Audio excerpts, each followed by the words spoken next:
Hi friends, आज का अपना क्वेश्चन है व्युत्क्रम अनुपात का नियम या तुल्यांक समानुपात का नियम। इसे दो नामों से जाना जाता है और आपको ये दोनों नाम ही अच्छे से याद रखने हैं। परीक्षा में किसी भी नाम से वो क्वेश्चन पूछ सकता है। ठीक है, अब देखिए आगे तरफ लिखा हुआ है अपना सन 1792 में जेवी रिचर ने ये नियम दिया था। ठीक है, आगे की तरफ देखिए लिखा हुआ है इस नियम के अनुसार जिस भारात्मक अनुपात में दो अलग अलग तत्व किसी तीसरे तत्व के साथ संयोग करता है तो उसी अनुपात में वे आपस में भी संयोग करते हैं। तो चलिए अपन एक उदाहरण के माध्यम से इसे समझते हैं तो आपको बहुत ही आसानी से समझ में आ जाएगा।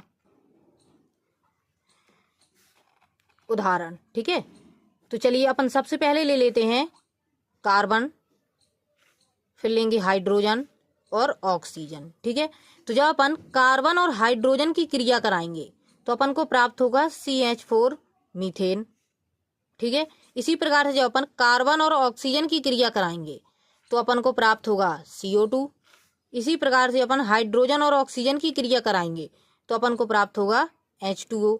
अब आपको पता है कि जो कार्बन है इसका परमाणु भार कितना होता है 12। इसी प्रकार से हाइड्रोजन का कितना होता है 1, लेकिन यहाँ पे 4 हाइड्रोजन है तो कितने हो जाएंगे 4। तो चलिए इसको थोड़ी सा सिंपल कर लेते हैं। तो देखिए 4 × 12 और 4 × 4। इसी प्रकार से यहाँ पर देखिए हाइड्रोजन, एक हाइड्रोजन का 1 हुआ तो 2 हाइड्रोजन कितना हो जाएगा 2। और यहाँ पे देखिए एक ऑक्सीजन है तो ऑक्सीजन कितना होता है 16। तो चलिए इसको भी सिंपल कर लेते हैं। तो यहाँ पर देखिए 2 × 1 = 2 और 2 × 8 = 16।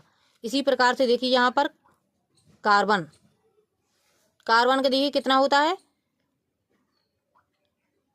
12 और ऑक्सीजन का कितना होता है 16 होता है एक ऑक्सीजन का। यहाँ पे ऑक्सीजन कितने हैं 2, तो 16 दूनी 32। चलिए इसे भी सॉल्व करते हैं। तो देखिए 4 × 12 और 4 × 8 = 32। तो यही अपनी पूरी डेफिनेशन है कि जिस भारात्मक अनुपात में दो अलग अलग तत्व किसी तीसरे तत्व के साथ संयोग करता है तो वे आपस में भी उसी अनुपात में संयोग करते हैं।